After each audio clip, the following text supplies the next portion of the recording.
네, 포트 상담으로 넘어가 보도록 하겠습니다. 오늘은 1020님이 문자 보내주셨는데요. 수십 년 전에 주식을 했는데 당시에 손실이 커서 안 하다가 최근에 다시 시작했습니다. 가지고 있는 종목 중에는 조선내화 그리고 와이더 플래닛이 많이 빠져서 걱정되는데 어떤 전략을 가져가야 될지 궁금합니다. 라고 보내주셨습니다. 와이더 플래닛이 정치 테마주로 좀 주목받았었던 종목이죠. 얼마나 갖고 있는지 보겠습니다. 와이더 플래닛은 21,000원에 비중이 20%나 들고 계시네요. 이 종목 같은 경우에는 유상증자 관련한 이슈도 나왔었는데 최근에 힘을 못 내고 있는 상황입니다. 저희가 잠시 뒤에 자세한 전략 만들어 드리도록 할게요. 그리고 다음 종목인 세종텔레콤 같은 경우에는 매수가가 1,054원 그리고 비중은 10%입니다. 주파수 경우에 돌입한다라는 이슈가 나왔지만 오늘 주가는 반응이 없었죠. 잠시 뒤에 전략 만들어 보도록 하고요.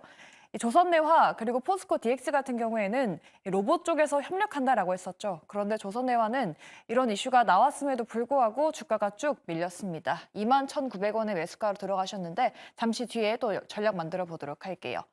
마지막 종목인 하나오션 같은 경우에도 역시나 힘을 내지 못하고 있는 상황입니다. 매수가 23,100원에 비중은 20% 들고 계신 상황입니다. 네, 그럼 먼저 와이더 플래닛부터 한번 여쭤보도록 할게요. 이지은 대표님, 이 종목 좀 많이 밀려서 고민이시다라고 하셨는데 매수가가 21,000원이시거든요. 이 종목은 지금 힘을 낼 수 있을지 아무래도 좀 테마성이 짙은 종목이잖아요. 네. 저의 의견은 저는 일단은 비중을 좀 축소해 두시라는 말씀을 좀 드리고 싶고요. 테마가 굉장히 짙은 종목이고 진짜 철저히 수급과 어떠한 이슈를 통해서 가는 건데 저희가 그거를 예측하기도 굉장히 힘든 종목이기 때문에 이런 종목의 비중을 20%나 들고 계시는 거는 좀 굉장히 위험하다라고 말씀을 드리고 싶어서 일단은 비중 축소의 의견을 저는 드리고 싶고요. 올 매도를 드리지 않고 비중 축소의 의견을 드리는 이유는 물론 지금 주가의 흐름을 보면은 1차적인 방어 구간이 19,000원 부근이었는데 그것도 깨버리고 다시 한번 밀리면서 지금 13,000원대 부근까지 밀려버렸는데 지금 여기서 13,000원 이하로 더 빠지지 않는다라고 한다면 아직 이제 뭐 정치적인 이슈라든지 이런 것들이 완전히 소멸된 구간은 아니라서 다시 한번 반짝 반등이나 이런 부분이 나와줄 수 있기 때문에 좀 최소한의 그래도 손실을 좀 줄이기 위해서는 저는 반짝 반등이 나왔을 때 또 정리를 하시는 거를 좀 말씀을 드리고 싶어서 비중 축소의 의견을 드렸고요. 앞으로는 이런 종목에는 너무 큰 비중을 싣고 매매를 하시지 않으셨으면 좋겠습니다. 네, 알겠습니다. 우리 시청자분 좀 수십 년의 손실이 커서 주식을 안 하시다가 최근에 다시 시작한다고 했는데 고민이라고 하셔서 좀 안타깝습니다. 와이더 플래닛 잘 참고해 보시기 바라겠고요. 다음 세종텔레콤은 이화진 과장님께 한번 여쭤보도록 할게요. 지금 뭐 주파수 경매라는 이슈도 있기는 한데 뭐 아무래도 세종이 좀 낙찰돼가지고 제4 통신사가 되면 좋긴 하겠지만 뭔가 그 폐찰된다는 리스크가 있긴 있잖아요.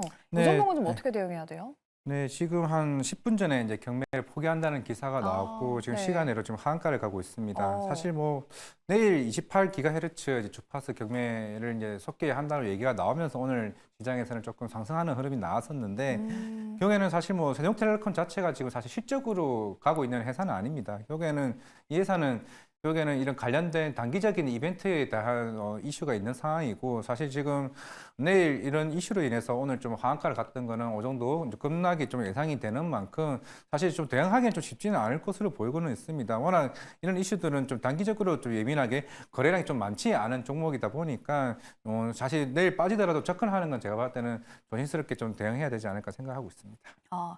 세종텔레콤이 이통 경매를 중도 포기한다라는 이슈가 나왔었네요. 세종텔레콤 우리 시청자분 안타깝지만 좀 참고해 보시기 바라겠습니다.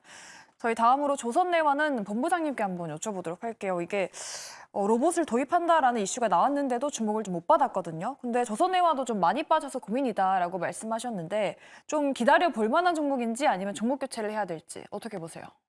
일단 저는 이거는 완벽하게 지금 저점을 이탈하는 모습이 나오고 있기 때문에 저는 오히려 종목 매도를 하시고 종목 교체를 하시는 게 좀 더 좋을 것 같고요. 본업 자체가 어쨌든 그 열에 버틸 수 있는 뭐 1300도까지 버틸 수 있는 뭐 그런 사업을 하고 있기 때문에 이러한 부분들 본업에 의해서 뭔가를 좀 주가가 부양할 수 있는 이런 부분들이 지금 부족하다고 저는 생각해요. 그래서 모멘텀이 부재한데 어쨌든 그런 뭐 지금 관심을 받고 있는 섹터 자체가 아니기 때문에 지금 어쨌든 시장에서 시장이 빠져도 상승이 나올 수 있고 요즘에 소위 뭐 수급이 많이 들어오고 정말 인기가 있는 그런 종목들과 섹터군으로 종목을 교체하시는 게 더 좋다라고 생각을 하고 있고요. 지금 사실 거래량 자체도 보시면은 하루에 평균 거래량이 10,000주가 안 됩니다. 그러니까 워낙 거래량도 없고 소외가 되어 있다는 말이기 때문에 이렇게 계속적으로 소외가 되고 관심을 못 받을 경우에는 추가적으로도 하락할 가능성이 매우 높다. 이렇게 봤을 때는 차라리 손절을 하시고 종목을 교체하시는 게 더 좋겠다. 이렇게 말씀드리고 싶습니다. 네. 조선내화도 많이 밀려서 걱정된다라고 하셨는데 약간 손절에 대한 부분도 말씀을 드렸으니까 우리 시청자분께서 참고하셔서 현명한 판단 내리셨으면 좋겠습니다. 저희 다음 종목 포스코 DX는 이지은 대표님께 한번 여쭤볼게요. 매수가가 58,900원인데 사실 포스코 DX는 역대 최대 실적을 냈거든요. 그런데도 뭐 이전 상장을 하고 나서 주가가 좀 힘을 못 내고 있는 상황이에요. 포스코 DX는 주가 전망 어떻게 보세요? 일단은 저는 포스코 DX 같은 경우에는 좀 긍정적인 의견, 그러니까 보유 의견을 좀 드리고 싶고요.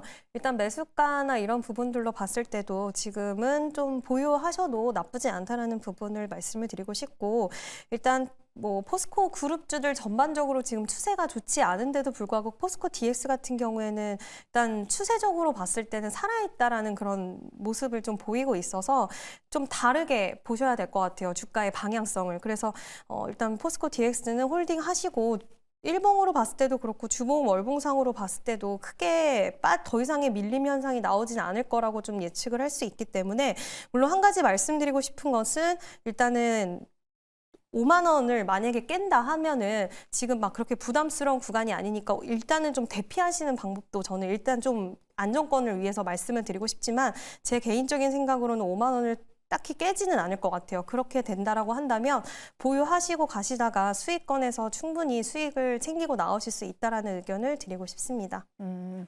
포스코 DX는 5만 원 이탈하지 않는다면 보유해보자라는 의견 말씀드려봤습니다. 포스코 DX 참고해보도록 하고요.